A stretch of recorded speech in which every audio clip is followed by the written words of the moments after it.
जय श्री कृष्णा। राधे राधे भगतजनों, आज मैं आप सबको कृष्ण जन्माष्टमी की व्रत कथा सुनाने जा रही हूँ।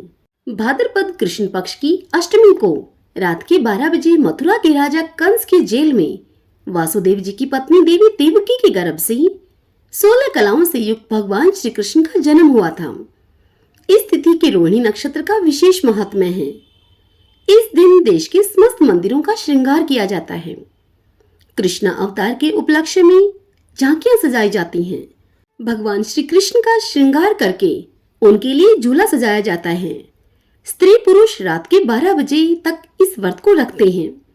रात को 12 बजे शंख तथा घंटों की आवाज से श्री कृष्ण के जन्म की खबर चारों दिशाओं में गूंज उठती है। भगवान श्री कृष्ण की आरती उतारी जाती है और प्रसाद वितरण किया जाता है। प्रसाद ग्रहण करके व्रत को खोला जाता है। आइए भगतजनों, अब कृष्ण जन्माष्टमी की व्रत कथा सुनते हैं। बात द्वापर युग की है, जब पृथ्वी पर राक्षसों के अत्याचार बढ़ने लगे थे। पृथ्वी देवी गाय का रूप धारण करके अपनी व्यथा सुनाने के लिए तथा अपने उद्धार के लिए ब्रह्मा जी के पास गई। ब्रह्मा जी पृथ्वी और सब देवताओं को साथ में लेकर भगवान विष्णु के पास क्षीर सागर में गए। उस समय भगवान विष्णु अनंत सैया पर शयन कर रहे थे। सबके द्वारा स्तुति करने पर भगवान की निद्रा भंग हो गई। तब भगवान ने ब्रह्मा एवं सब देवताओं को देखकर उन सब से उनके आने का कारण पूछा।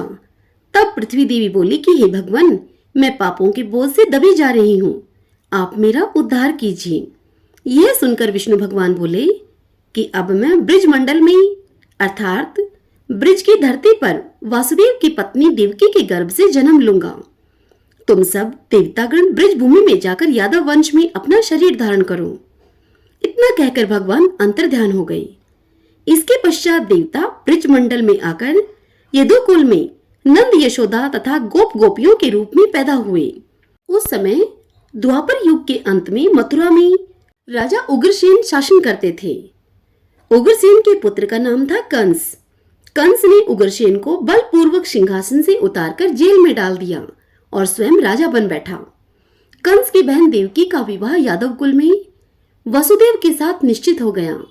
जब कंस देवकी को विदा करके उसके रथ के साथ जा रहा था तो आकाशवाणी हुई कि हे कंस, जिस देवकी को तू बड़े प्रेम के साथ विदा कर रहा है उसका 8वां पुत्र तेरा संहार करेगा।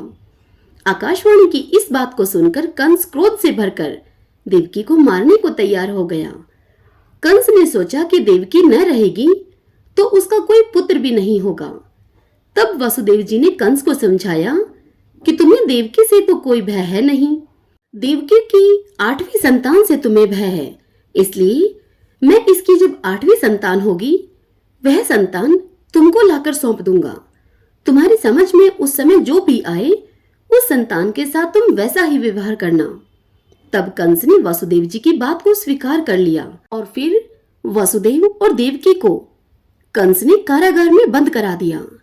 तत्काल नारद जी वहां पर आ पहुंचे और कंस से बोले कि यह कैसे पता चलेगा कि 8वां गर्भ कौन सा होगा, गिनती प्रथम से या अंतिम गर्भ से शुरू होगी। कंस ने नारद जी के परामर्श पर देवकी के गर्भ से उत्पन्न होने वाले समस्त बालकों को मारने का निश्चय कर लिया।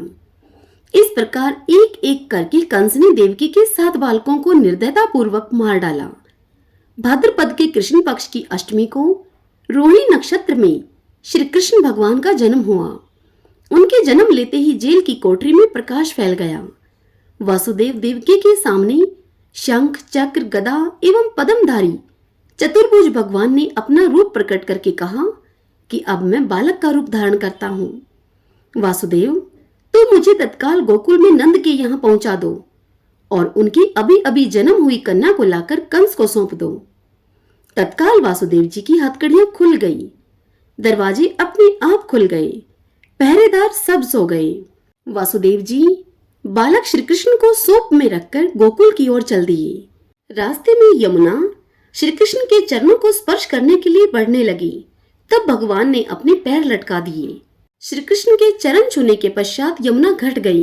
वसुदेव यमुना को पार करके गोकुल में नंद के यहाँ गए। बालक कृष्ण को यशोदा की बगल में सुलाकर यशोदा के नवजन्मी कन्या को लेकर वापस कंस के कारागार में आ गए।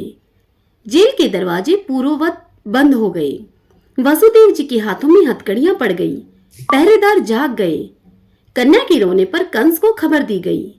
कंस ने कारागार में आकर कन्या को लेकर पत्थर पर पटक कर उसे मारना चाहा, परंतु वह कंस के हाथ से छुटकर आकाश में उड़ गई और देवी का रूप धारण करके वह कन्या कहने लगी कि हे कंस, मुझे मारने से क्या लाभ है?